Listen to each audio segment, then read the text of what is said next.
নলবাৰী স্বাস্থ্য সেৱা কেন্দ্ৰসমূহত স্বাস্থ্য সেৱা উৎসৱ ৰাজ্যজুৰি তিনিদিনীয়াকৈ আৰম্ভ হৈছে স্বাস্থ্য সেৱা উৎসৱ।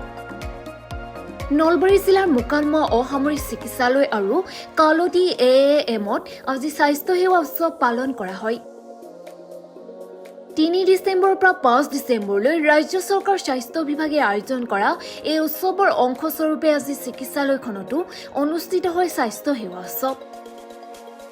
মোকালমোৱা অসামৰিক চিকিৎসা কেন্দ্ৰত চৰকাৰৰ ফালৰ পৰা নলবাৰী মেডিকেল কলেজৰ সহযোগী অধ্যাপক ডক্টৰ সীমান্ত তালুকদাৰ আৰু বৰক্ষেত্ৰী খণ্ড উন্নয়ন বিষয়া প্ৰকাশ বৰ্মন, ডক্টৰ অনুপ দাসকে ধৰি কেইবাগৰাকী উপস্থিত থাকে।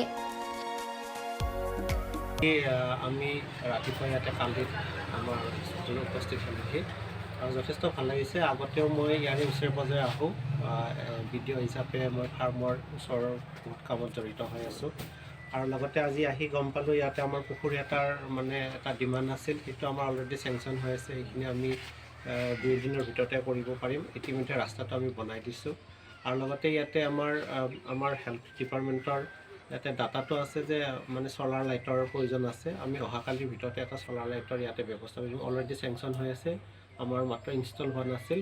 আজি যেতিয়া গম পালোঁ ইয়াতে ইনষ্টল কৰিব পৰা হৈ আছে, আমি কালি ইনষ্টল কৰাই দিম। আৰু গোটেই মেডিকেলৰ পৰিৱেশটো আমাৰ ডক্টৰ ছাৰে কৈছেই যথেষ্ট ভাল আৰু খুব প্লিজেণ্ট এটা এনভাইৰনমেণ্টত আছে আৰু এই এৰিয়াটো এনেও ভাল লগা সকলো ফালৰ পৰাই। আৰু যিখিনি মেডিকেল ফেচিলিটিৰ কথা কোৱা হৈছে, সেই ফেচিলিটিখিনি যিখিনি আমাৰ চিকিৎসালয়খনত থাকিব লাগে সেইখিনি আছেই।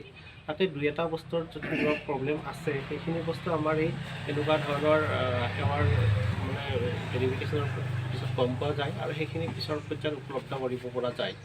আৰু বহুতে ভাবে যে এনেকুৱা এখনত সকলো ফেচিলিটি থাকিব লাগে, সকলো ফেচিলিটি সম্ভৱ নহয়। ইয়াতে আৰু MRI মেচিন এটাৰ কথা নাহে।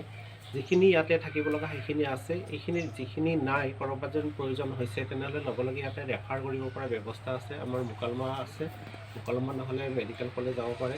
কিন্তু নিম্নতম যিখিনি আমাৰ সাধাৰণ গাঁৱৰ মানুহক দৰকাৰ হৈ আছে সেইখিনি গোটেইখিনি ইয়াতে উপলব্ধ আৰু দেখি আমাৰ খুব ভাল লাগিছে। মোকালমোৱাৰ পৰা আজিজুৰ আলীৰ ৰিপৰ্ট, লবেলেনি।